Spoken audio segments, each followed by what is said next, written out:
YouTube, what's going on? It's Juan Gotti here with another Washington Commanders video, and in today's video, I'm coming on here with the video where we're going to be talking about injured player that's going to be done for the second straight year for the remainder of the year.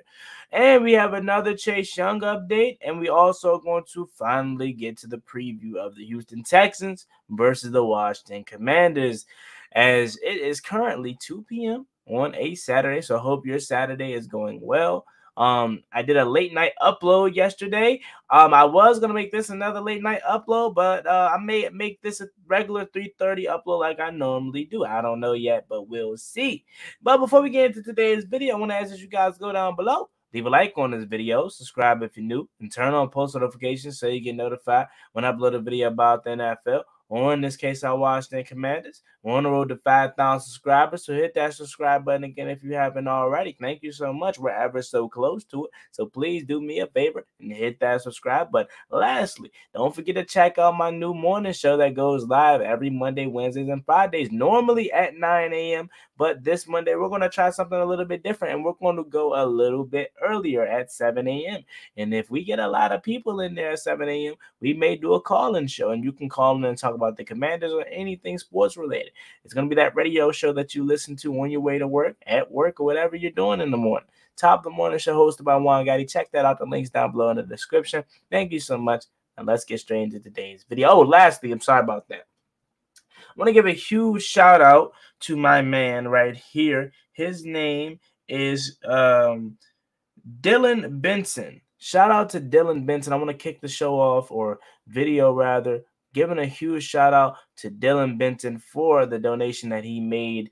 Shout out to you, my man. I really do appreciate it. The comment that he left on the donation was that I enjoy your commentary and honest thoughts, bro.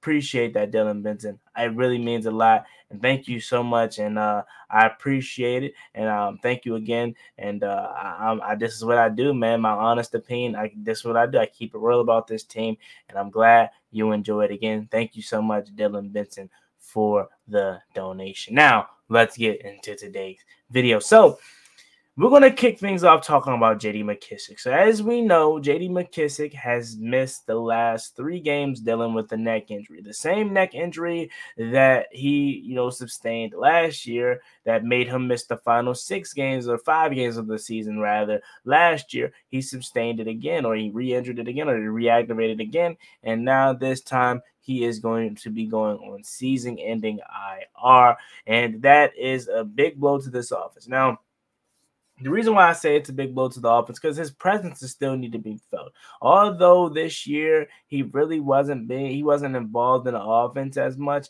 You still want JD out there. You still would like to have the options of JD being out there. Now, last year compared to this year, the difference between last year and this year is that we got Brian Robinson, we got Antonio Gibson, we got Curtis Samuel, we got Jahan Dotson, okay, we got Cole Turner, we got Logan Thomas. Whether Logan Thomas is whether he's 100% and whether he's in the offense or not, it's still good to have him out there. We have all those guys. We didn't have many of those guys last year. Okay, so when J.D. McKissic went out last year, that was really all of our offense. Remember, J.D. was really doing everything for us last year, whether it was pass blocking, pass receiving. He was at a point in time our second leading receiver last year. So his presence last year was a huge loss, and this year to me it is still a huge loss. But then again, we got so many other weapons that we really won't be missing them. And on top of that, we weren't really using J.D. McKissic that much in the first place this year.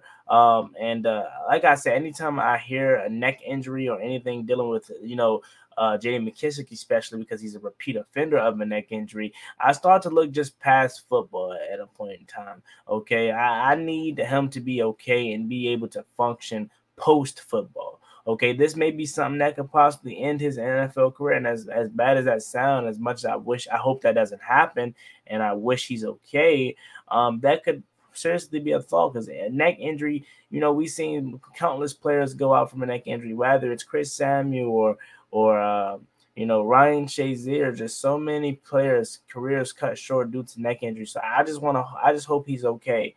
You know what I'm saying? But the official report was that he's going on injured reserve for the remainder of the year, and he'll need the neck injury to heal up, and it takes multiple months for that to happen.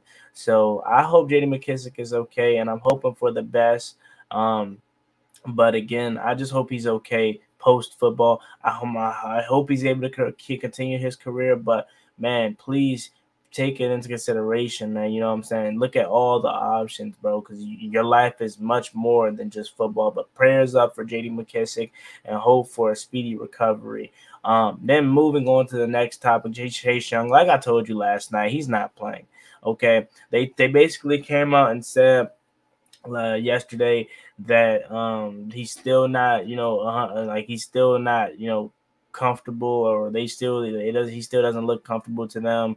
And I think a big part of him also not playing is that they're going to be playing on an artificial surface. Okay, they're going to be playing on turf, so they don't want to put Chase Young out there on turf for his season debut. Now, again, whether he's 100% or not, they're going to activate him next week because they want him to play this year. And Ron Rivera already said that they're going to activate him before his 21-day window closes. But if I'm them, I would take a really, really strong look at this. Like, okay, we want him back this year, right? We really do. And we would love to have Chase Young back this year. But will it be smart to have this guy back this year? Or should we just let him miss the rest of this year, put him on IR, and let him heal up for another year and have him come back next year? Really, really think about that, because as much as I love Chase Young, as much as I want Chase Young out there, do we desperately need Chase Young right now? No, we do not. The defensive line is playing really, really well. So we got to take a really strong look at this. And I know Ron Rivera is going to make the right decision at the end of the day, but I really, really want them to take a strong look at Chase Young. We want him back. He's more likely than not going to be activated next week versus the Falcons. But we want him back, but necessarily, do we need him back? Like at this moment, I don't think we necessarily need Chase Young. We just want him back. And I want us to take it slow with him, because he means much more to this team than just this 1 year. Okay, I would prefer my Chase Young to be explosive. Play injury free. Play like how he did prior to this injury. Okay, and not have to worry about anything, no brace or nothing. And that's another concern for me too, is the fact that he has still, practicing and moving with a huge brace on his knee should be a red flag right at this moment. So it's tough. I hope they make the right decision for him, man. And I really, really want to see him play badly. But if he's not there, it's no point in forcing him. You know what I'm saying? This guy's long-term health, long-term career with the Commanders or whoever it may be, is more important than trying to have him play for the last 7 games and plus postseason if we in fact make it. So Chase Young and the Dr. Andrews and Ron Rivera, please make the right decision for this guy's future. Okay, not just the present, not just because you want him back now. Whatever you feel is the best decision for Chase Young moving forward, please do it. So, and as tough as it would be for a fan to not see him for this whole year, it definitely will be tough. But we got to understand as fans, like, his long-term career is more important than these finals games. And again, D-line is playing well. Okay, so it's not like they're playing bad. Chase Young would be he would be an added asset. He's not necessarily a needed asset right now.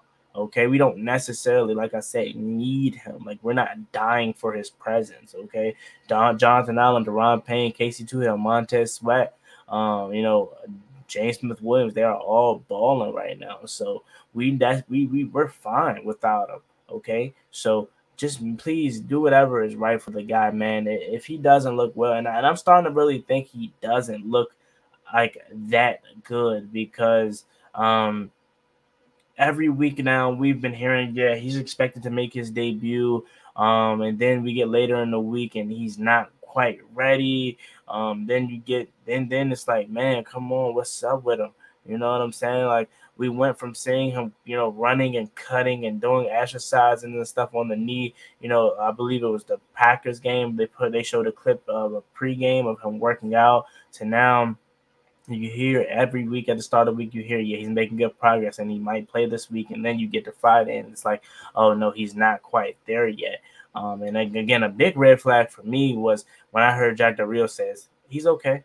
Like, again, if he was good to go and they were like really eager to get him back, Ron Rivera and Jack Del Rio would light up in the face, and they would have so much to say. It would be like, oh yeah, Chase Young is ready. He looks good. Okay, let's go. He's ready. You know what I'm saying? It wouldn't be he's okay. He's fine, but we'll take it day by day. He's making progress, and we'll talk to Dr. Andrew. If he was ready to go, okay, trust me, he would have been out there and they would have been excited to answer questions about Chase Young. So that's that. Now let's get to the final topic of the day of where we're going to be talking about this a little bit of the Texans game. It's pretty simple. We got to go in there and win. We can't overlook this team. Yeah, they won 7-1, but we can't overlook this team. These are the teams that are most dangerous because they have nothing to play for. They have nothing to lose. We got to go in there and play for it. It's simple. Stop the run game with Damian Pierce. Force Davis Mills to beat you. Force him into some bad throws. Contain Brandon Cooks. They don't have much on offense. Derek Stingley, their number one corner, their number one pick this year's draft is out. Terry McLaurin should have a easy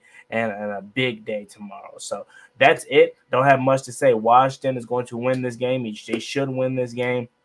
I'm going to say 23-17. I know a lot of people want to blow out, but that's just not who we are. 23-17, Washington wins, and we go to 6-5 on the season. Simple as that. Now, make sure you guys check out my stream tomorrow. I go live for the game each and every week. Check out my stream. Be a part of the stream this Sunday, tomorrow at 1 p.m. for this game. As always, it's me, boy Juan Gotti. Like, comment, subscribe. Helps the Washington Commanders. We're on the road to 5,000 subscribers. We're ever so close to that subscribe. And again, if you haven't already, thank you so much. I'm out. Peace. Cost me one time, that's gonna get you popped. Get you popped.